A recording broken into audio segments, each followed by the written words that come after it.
শুরুতেই জানিয়ে দেব সংবাদ শিরোনাম, এরপর জানিয়ে দেব বিস্তারিত। প্রথমেই জানিয়ে দেব ভোটার তালিকার খসড়া প্রকাশ আজ। ড্যাবের নির্বাচনে হারুন শাকিল পূর্ণ প্যানেলের নিরুষ্ক বিজয়। উদারতায় বিএনপির সবচেয়ে বড় গুণ বললেন মঈন খান। এবং সর্বশেষ জানিয়ে দেব উপদেষ্টার সততার উপর পূর্ণ আস্থা প্রকাশ করল বিএনপির।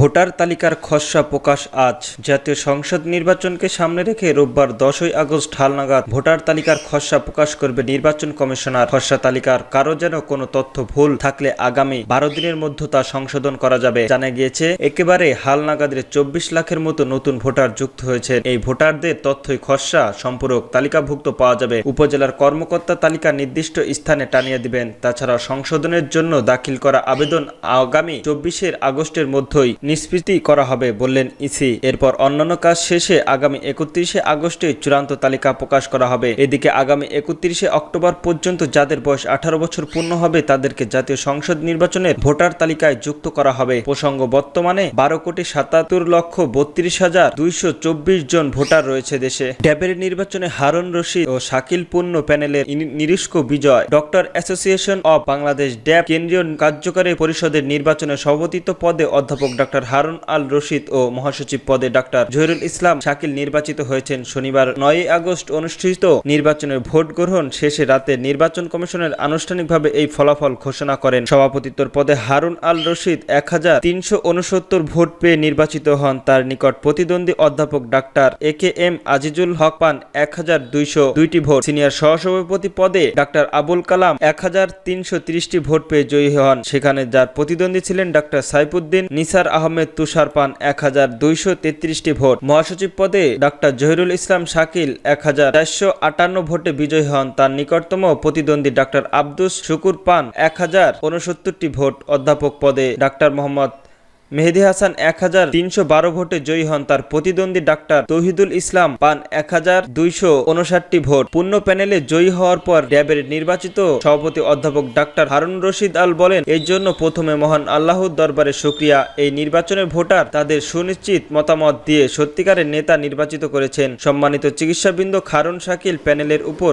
আস্থা রাখার আমরা তাদের প্রতি কৃতজ্ঞতা প্রকাশ করেছি। সকালের সহযোগিতা নিয়ে সামনের দিকে এগিয়ে যেতে চাই। উদারতায় বিএনপির সবচেয়ে বড় গুণ বললেন মঈন খান। বিএনপির স্থায়ী কমিটির সদস্য ডাক্তার আব্দুল মঈন খান বলেছেন, গণ অভ্যুত্থানের মধ্যে উর্দিত গণতন্ত্রের সূর্যকে অস্তমিত হয়ে দেওয়া যাবে না। শনিবার জাতীয় প্রেস ক্লাবের মাওলানা আকবর খান হলে জুলাই বিপ্লবী গণতন্ত্রের অগ্রযাত্রার শীর্ষক সেমিনার প্রধান অতিথির বক্তব্যে তিনি এসব কথা বলেন। তিনি বলেন, উদারতা হলো বিএনপির সবচেয়ে বড় গুণ। হিউম্যান রিসার্চ অ্যান্ড অ্যানালাইসিং ফাউন্ডেশনের আয়োজিত সেমিনারে মঈন খান বলেন, জুলাইয়ের প্রতিটি যোদ্ধার প্রতি আমাদের শ্রদ্ধা ও কৃতজ্ঞতা। তারা হাসিনা রক্তচক্ষু উপেক্ষা করে নিজেদের জীবন দিয়ে সমগ্র জাতিকে একটি ফ্যাসিস্টের রেমিস থেকে উদ্ধার করে মাথায় তুলে দাঁড়াতে সাহায্য করেছেন। ব্যক্তিগত বিচার সভ্যতায় তিনি বলেন, শহীদ প্রেসিডেন্ট জিয়াউর রহমান শৃঙ্খলার নিয়মাবর্তিত এবং সততার জন্য সুপরিচিত ছিলেন। একটি ঘটনার কথা তুলে তিনি বলেন, সবাই জিয়াউর রহমানকে সকাল 10টার দিকে দেখেন আয়োজকের কয়েকজন ছাড়া অন্য কোনো অতিথি উপস্থিত হয়নি। তখন তিনি মাইক নিয়ে খালি টেবিলে নিজেই বক্তব্য সময় মতো দিয়ে চালিয়ে যান। এই যে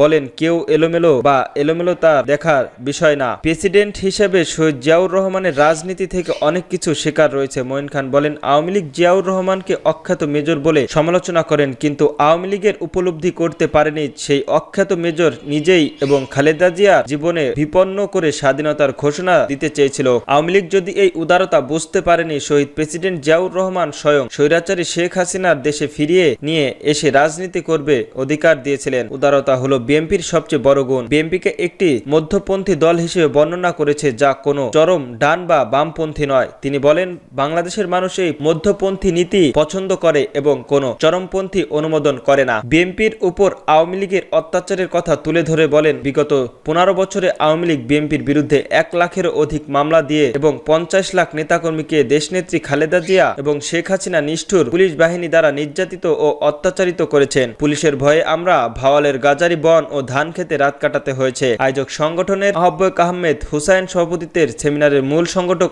উপস্থাপনা করে ঢাকা কলেজের অধ্যাপক মোহাম্মদ আনোয়ারা মাহমুদ। আরো বক্তব্য দেন ঢাকা বিশ্ববিদ্যালয়ের কলা অনুষদের ডিন অধ্যাপক ডাক্তার সিদ্দিকুর রহমান ছাড়াও অন্যান্য প্রমুখ। উপদেষ্টার সততার উপর পূর্ণ আস্থা প্রকাশ করল বিএনপি। অন্তর্বর্তীকালীন সরকারের উপদেষ্টার সততার উপর বিএনপির পূর্ণ আস্থা রয়েছে বলে জানিয়েছেন দলটির মহাসচিব মির্জা ফখরুল ইসলাম আলমগীর। শনিবার 9 আগস্ট রাতে গণমাধ্যমের পাঠানো এক বিবৃতিতে তিনি এই বক্তব্য করেন। তিনি বলেন, পত্রিকায় এক সাবেক সচিব নাম উল্লেখ না করে কোট করে একটি রিপোর্ট প্রকাশিত করেন। উনি বলেছেন 8 জন উপদেষ্টা নাকি কড়া প্রশাসনের সঙ্গে জড়িত এই ধরনের একটা রিপোর্ট জানিয়েছেন। আমি বলতে চাই হইচই ইজ নট ওয়ান, এটার সঙ্গে আমাদের বিএনপির কোনো সম্পর্ক নেই। আমরা প্রধান উপদেষ্টার অন্তর্বর্তী সরকারের সব উপদেষ্টাকে অন্তত সম্মান করি, তাদের উপর আস্থা, আমাদের গ্রিমিশনের উপর আমরা আস্থা রাখি। কয়েকটি পত্রিকায় সাবেক সচিব বিএনপির চেয়ারপারসন খালেদা জিয়াকে একান্ত সচিব বিএনপি আব্দুর সত্তারের বরারত দিয়ে রাত 8টায় উপদেষ্টার বক্তব্যের বিষয়ে বিএনপির কোনো সম্পর্ক নেই বলে উল্লেখ করেন তিনি। মহাসচিব বলেন, একজন সাবেক সচিব যদি এই ধরনের কথা বলতে থাকে